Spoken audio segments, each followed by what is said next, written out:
پر ان کے پارٹی نے ان کے پارٹی سے خارج کر دیا، لیکن انہوں نے پھر اپنی پارٹی قائم کر کے سندھ کے ہاریوں، کسانوں، مزدوروں، اساتذہ، نوجوانوں میں اپنا کام جاری رکھا۔ وہ پارٹی میں بھی کل وقتی کارکن تھے، کارکن رہے، رہنما بھی تھے، لیکن کارکن تھے، جہاں ان کے سندھ کے ہاریوں کو منظم کرنے کی ذمہ داری سونپی گئی تھی۔ ذوالفقار علی بھٹو اور ضیاء الحق کے جو ہیں وہ ادوار میں آخری دم تک وہ زیر زمین روپوش رہے، لیکن انہوں نے بیس بدل کر اپنا کام جاری رکھا۔ وہ سندھ میں اپنے مداحوں اور ساتھیوں میں پوڑھو اور مولانا کے نام سے مشہور تھے۔ عزیز السلام بخاری انگریزی اخبار ڈان میں اقتصادی اور بزنس صفحات کے سابق ایڈیٹر اور سینئر صحافی جاوید بخاری کے والد تھے، لیکن انہوں نے تا زندگی اپنے ساتھیوں اور اندرونی سندھ کے لوگوں کو اپنی فیملی بنائے رکھا۔ میرے دوست اور سینئر صحافی مسعود حیدر بھی عزیز السلام بخاری کے نظریاتی ساتھی رہے۔ وہ عزیز السلام بخاری کے ساتھ اپنی رفاقت یاد کرتے ہیں۔ وہ ہر ماہ کی شروعاتی تاریخوں میں آتے اور چندہ لے جاتے ہیں، کوئی نئی نظریاتی کتاب دے جاتے ہیں، کوئی پمفلیٹ۔ کامریڈ عزیز السلام بخاری سے اپنی فیملی کے لوگ یا دیگر لوگ بھی ملنے سے کتراتے تھے، لیکن کہیں وہ حکومت کی طرف سے عطاب میں نہ جائیں۔ لیکن ان کے بیٹے ان کے ساتھیوں سے پوچھتے کہ ہمارے والد کا کیا حال ہے۔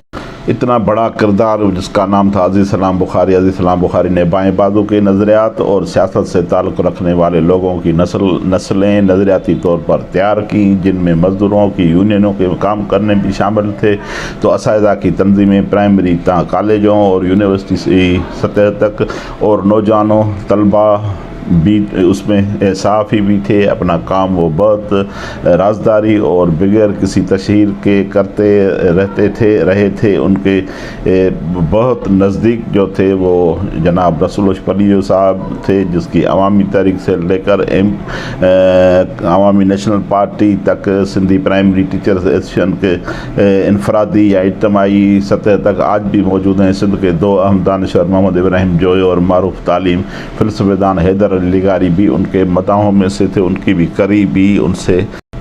عزیز السلام بخاری نے وصیت کی تھی کہ سندھ میں ہاریوں میں کام کرنے کے گاؤں ٹنڈو کیسر میں دفنایا جائے۔ حیرت ہے کہ ٹنڈو کیسر جہاں کی سرزمین نے کئی بڑے لوگ پیدا کیے ہیں، جہاں جدید بلوچ قوم پرستی کے نظر دانوں میں سے ایک قادر بخش نظامانی پیدا ہوئے، جو 1973 سے لے کر 90 کی دہائی تک لندن میں خود ساختہ جلاوطنی میں رہے۔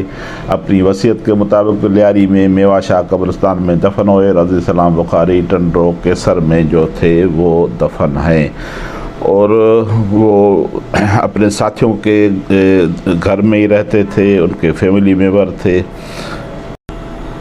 دوسرا نام ہے سید جمال الدین بخاری۔ سید جمال الدین بخاری جی جو تھا وہ گجرات کے پیر گھرانے میں ان کا تعلق تھا۔ وہ بھی پاکستان بننے کے بعد جو ہے وہ یہاں آئے اور وہ لاڑکانہ میں رہنے لگے۔ آج بھی ان کی جو قبر ہے وہ بخاری کے نام سے بہت بڑی مشہور قبر ہے۔ وہ ذوالفقار علی بھٹو کا بھی سیاسی استاد ان کو کہا جاتا ہے۔ وہ بڑا سوشلسٹ تھا، ترقی پسند تھا، روشن خیال تھا۔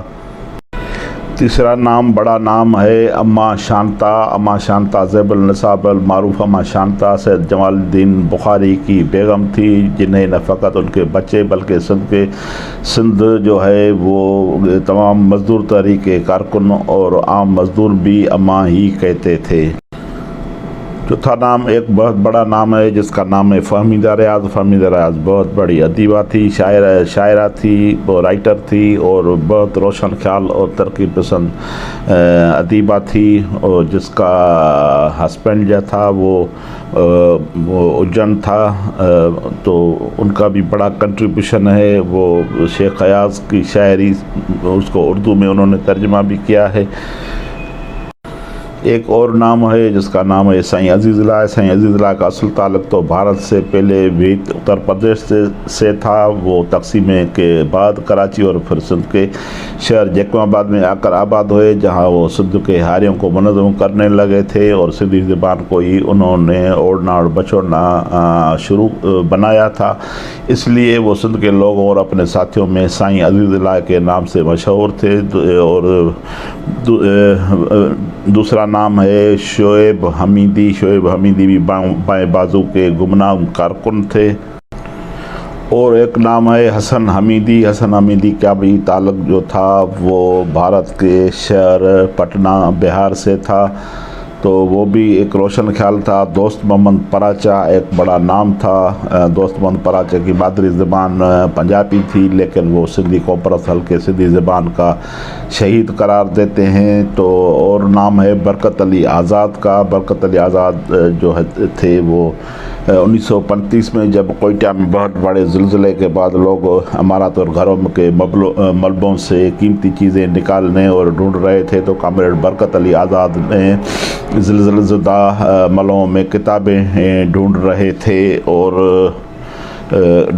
کامریڈ برکت علی جو آزاد ایک عجیب سا ایک مرد تھا. تو معراج محمد خان تھا اور جس کی بھٹو صاحب کے ساتھ بھی تھا اور بہت بڑا ترقی پسند تھا. اور اس کے بعد ڈاکٹر اعزاز نذیر ہے. اعزاز نذیر بھی ان کا محور جو تھا وہ سندھ میں تھا.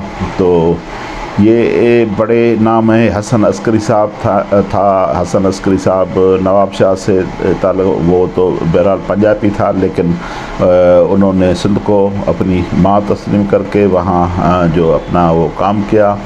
تو ایسے بہت سارے لوگ تھے اردو بولنے والے لوگ جنہوں نے سندھ دھرتی کو اپنی ماں تسلیم کر کے سندھ کے ہاریوں, کسانوں, مزدوروں میں کام کیا. روشن خیال تھے. اور کبھی ہم موقع ملیں گے کہ اس پر تفصیل سے بات کریں گے کہ ان کا کیا کیا کنٹریبیوشن تھا. مہربانی. Thank you.